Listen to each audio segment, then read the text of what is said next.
What is going on, my fish family? Today's actually a really weird day. Something odd happened. This tank over here sprung a leak. It's a very minor leak. It's a very small amount of water coming out of it. I actually caught it in time, and it's been about an hour since I caught the leak. I've been actually dealing with it, trying to figure out what I'm exactly going to do. Obviously the tank needs to get replaced. I have other tanks sitting around. This is one of the main reasons why I have extra tanks. People always ask me why I have empty tanks sitting around the fish room. This is one of the main reasons why, so that if something like this happens, I have backups so I can move stuff around and not worry too much.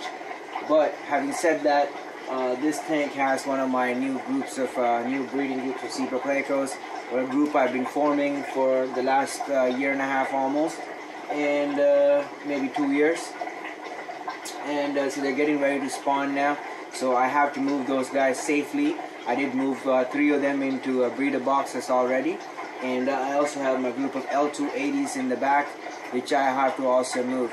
I had to be careful where I'm going to move the L280s, essentially because I don't want them to breed with any of my other hype ancestors, and they're notorious for hybridizing, and those guys are also pretty much ready to spawn at this point, so I really have to be careful and move them into a setup where they cannot hybridize. So I've actually been thinking that through for a bit, and I'll videotape some of the stuff that I'm going through. I'll fast forward through it, so watch till the end. Essentially, in this video we're going to catch all the fish out and move them into new tanks and take the water out, and maybe on part 2 we'll do a replacing of the tank or something like that, because I don't want it to be too long and too tedious. But watch till the end.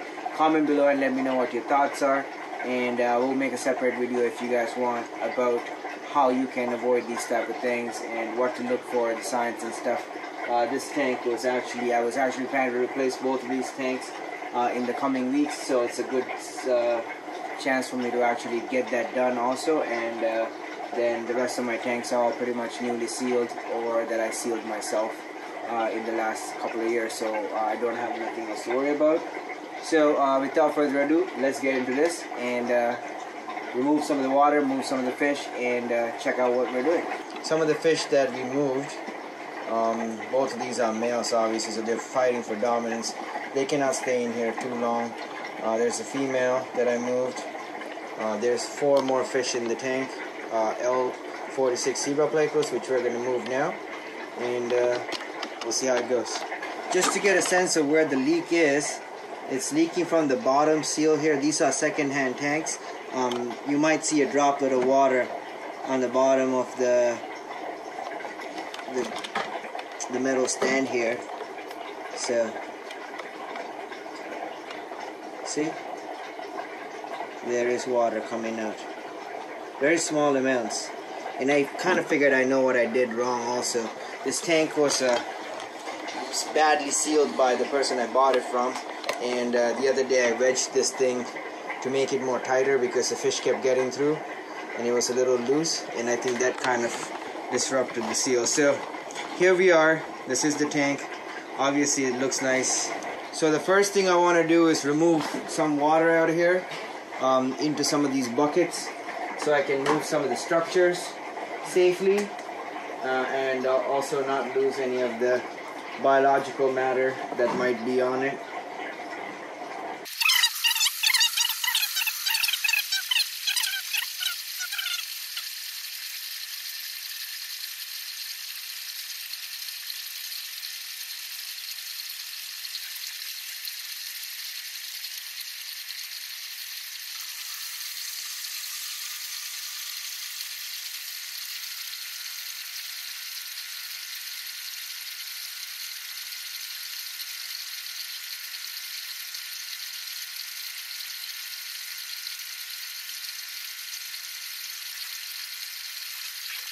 Okay, we got a decent portion of the water out, so I want to take some of these structures out safely without crushing any of the fish and making sure none of the fish are stuck on them.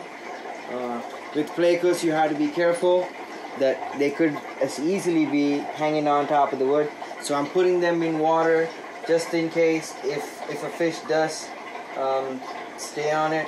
With these zebra plecos, it's actually quite easy to see them because they're white. But even then, like, these pieces of wood have holes and little crevasses. You don't want to have your fish sitting outside, drying up while you're not sure that if it's in a tank or if it's you know, outside. So you really want to have everything in the water as much as possible.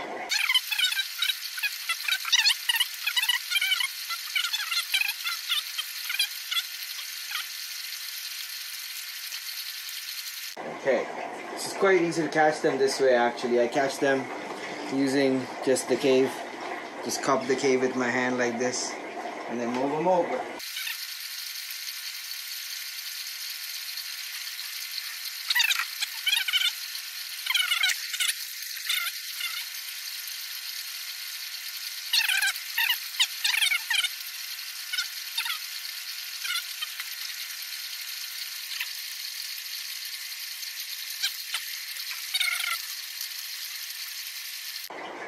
So these are tank bred fish, but they haven't been really handled because I don't like handling my fish. So it's a good opportunity to actually see the guy up close and personal. I think it's a boy, so I'm putting all my boys in the same box just to reduce aggression. If there are girls, they might want to try to breed in the new environment. There he is. So these are the fish we just moved. So there's 4. There's White Lightning. There's his sibling. His other sibling. The fish I bought to cross with them. And there's another white one in here as well. So there's 7 fish in total in these 2 boxes. It's a temporary solution right now. They should be good here for a day or so until I set this tank back up. So I'm probably going to put the rams back with the main colony. I have a large group of them, so I can do that. These 3 Cordidoras probably going to go in the Zebra Pleco tank, the main Zebra Pleco tank. Same with all the cardinals. That seems to be the most logical thing to do. So we will go ahead and do that.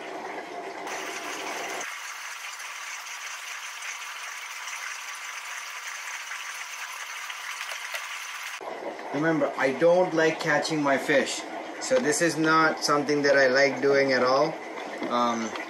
This is stressful to them as well as to me.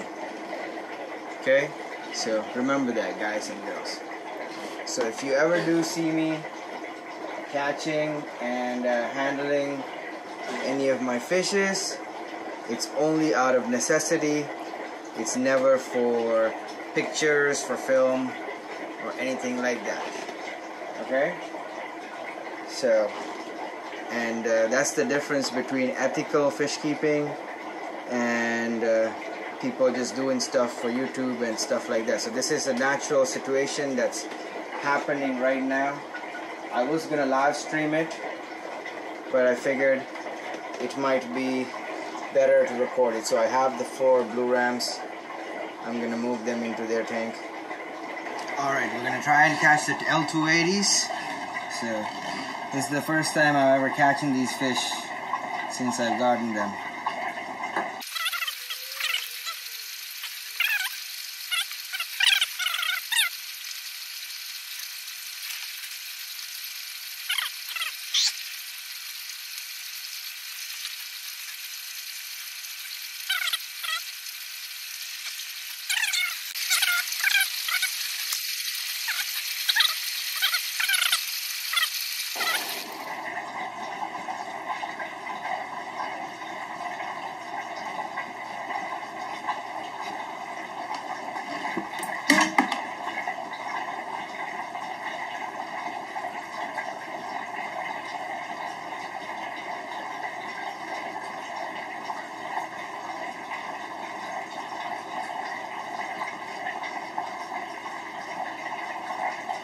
It's cute as hell, eh? So these are probably the smallest plecos you can commercially buy. They're very small. There's 8 of them in here. These are full-size adults. You can tell the females. This is one of the females. That's another female. That's a male. That's also a male. See, he's a male, you can tell. His head shape. That's a female also. These are all females. I only have 2 males. Possibly a third one. He's already in a cave, so I couldn't get him out. He's already in the Pseudohemida napitanos tank. These guys are all going in there. And we're going to leave them there for a few days and then move them back into their setup here. So, look how tiny this is though. Look, that's my finger. They're so small. I really like them. So I might actually hold on to these for a bit. So these are my CW049 diamonds. I have 2 males, cluck, cluck, and a female. Very beautiful fish. They're a little stressed. Again, these are wild caught animals. They're not used to being catched all the time. As long as I've had them, this is the first time I've caught these. They're going into my zebra pleco tank, so let's put them in there. A few moments later, we're going to be releasing these 3. There we go. There she blows. Ooh, look at them go. Beautiful fishes. I really like them. So that's that. And ta-da. So all that's left is the plants, which I'm probably not going to pull out tonight. I'm not too worried about them dying or anything tonight. I'm going to reduce the water. It's probably down to about there. Keep my filter submerged, sponge alive and stuff. And I'm going to take the tetras out, move them to another tank. I just want to show you guys. See, the floor is not wet. The leak was happening on that corner over there, so I did put a rag over there to collect the water coming out quickly. Thank God I caught it in time. I did not get my floors wet, which is not a good thing, especially if you have wood floors. I don't actually have ever do that. You know, I'm always good with keeping the floors clean and not getting wet. And because I have this piece of wood here, the water that did come down, just what went on it just a little bit, which you can't see right now, but it's not damaging my actual floors. So what's left now is for me to remove the rest of the water, the rest of the fish. I'll probably fast forward through that stuff. So if you are watching this, watch till the end. That will be the end of the video. Thank you so much for watching. Comment below and let me know if you want me to make a video about how we can avoid this type of things, what we need to do, what we need to look out for, and stuff like that. And subscribe to the channel if you're new here, and hit that notification icon so you do not miss out on these cool videos. And if you like this content, give this video a thumbs up. I will see you guys on the next video. I love you all. God bless you. And I'll be catching the fish, so I'll fast forward through that if you want to watch it. So this will be the end of that video. Thank you so much. I love you. God bless you. This is the culprit. I believe this is what caused the leak, because I pressured this too hard.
Produced by Malik.